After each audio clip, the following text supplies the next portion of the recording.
It's 3 in the morning, and you're lying on top of the sheets, not under them. The window is wide open, and it isn't helping. The air drifting in is the same temperature as the air already in the room, somewhere around 90 degrees, and there is no machine anywhere in this building to change that. Meanwhile, across the ocean, someone in Phoenix is fast asleep under a blanket, in a bedroom held at a cool 72, while it is 115 degrees outside their front door. Same planet, same summer. Two completely different experiences of the exact same thing. And it kicks off one of the oldest arguments on the internet. Who actually has it worse in a heat wave, America or Europe? Here's the twist nobody in that argument seems to notice. They're not really disagreeing about who's hotter. They're describing two completely different kinds of heat. And to understand why, you have to understand what a heat wave actually is. Because it is not just, quote, hot weather. It's a machine. Picture a giant dome of high pressure that parks itself over a region and refuses to leave. Meteorologists literally call it a heat dome.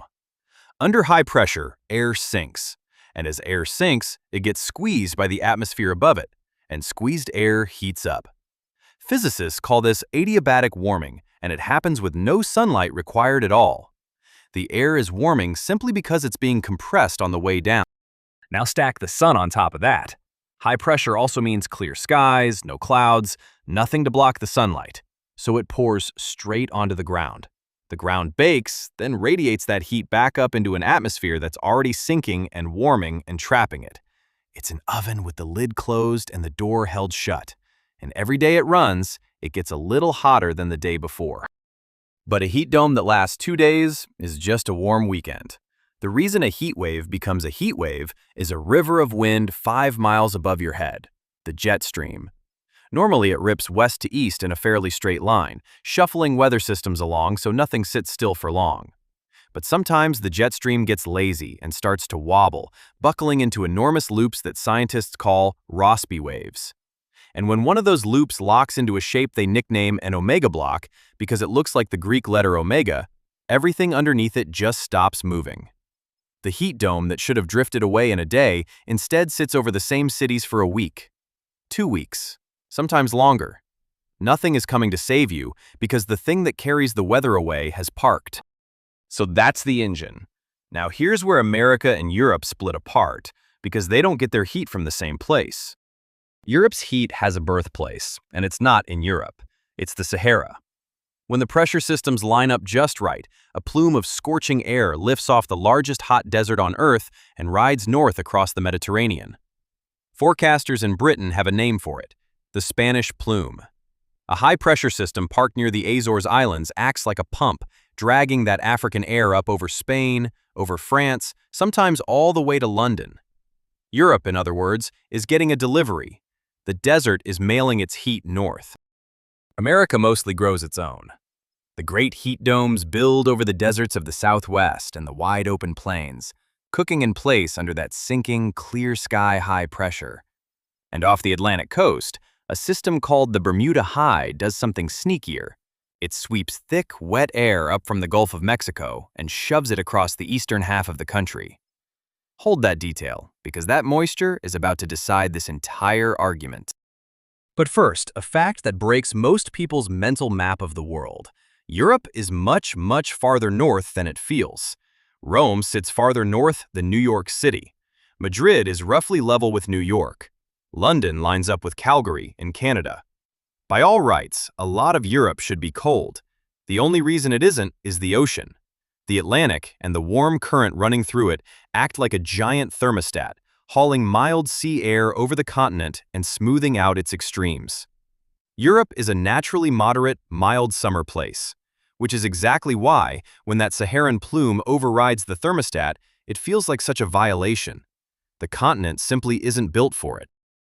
And that word, built, is the key to the whole thing, because now we get to the real reason two places can hit the same number on a thermometer and feel like different planets. Start with the air itself. There are two kinds of hot, dry hot and wet hot. Your body cools itself by sweating, and sweat only cools you when it evaporates. In bone-dry desert air, sweat flashes off your skin almost instantly, so 105 degrees in Phoenix can feel, weirdly, survivable. But add humidity, that wet Gulf air we flagged earlier, and the sweat has nowhere to go. The air is already full of water. So it just sits on your skin, useless. This is why meteorologists don't only report the temperature.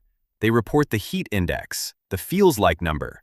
And on a muggy day, it can run 15 or 20 degrees hotter than the actual reading. 95 degrees and humid can punish you more than 110 and dry. Now layer on the thing that truly separates the two continents: air conditioning. In the United States, roughly 9 out of every 10 homes have it, according to the Energy Information Administration. In Europe, it's under 10%. Flip those numbers and read them again. Most Americans experience a heat wave as an inconvenience between air-conditioned buildings. Most Europeans experience it with no escape at all, 24 hours a day, including the night, when the temperature is supposed to drop and give your body a break, and simply doesn't. And the buildings themselves are working against them. A lot of European homes are old, built from thick stone and brick with small windows, designed over centuries to trap heat and hold it through long, cold winters. That's a brilliant feature in January. In a July heat wave, you're living inside a battery that's been charging all day and discharges warmth all night. Add dense old cities of stone and asphalt with little shade, an urban heat island that stays warm long after dark, and bodies that have simply never had to acclimatize to this, and you get a place that suffers far beyond what its thermometer would suggest. So Europe punches way above its numbers. Which finally brings us to the fight everyone actually wanted settled. Forget how it feels. Who is, flatly, measurably hotter? On the raw number, it isn't close, and America wins it in a single place: Death Valley, California. On July 10, 1913, a weather station there recorded 134 degrees Fahrenheit, about 57 Celsius. That old reading is disputed by historians, but Death Valley didn't need it. In 2020, and again in 2021, it hit 130 degrees Fahrenheit, 54.5 Celsius, the highest reliably recorded air temperature anywhere on Earth. And it's no accident. Death Valley sits below sea level, nearly 300 feet down, a deep stone trench where hot air slides down the walls, compresses, warms, and gets trapped, then circulates and reheats. It is, essentially, a naturally occurring heat dome with rock walls. Europe's hottest ever? 48.8 degrees Celsius, about 120 Fahrenheit, recorded in Floridia on the island of Sicily in August 2021, and certified by the World Meteorological Organization as the continental record.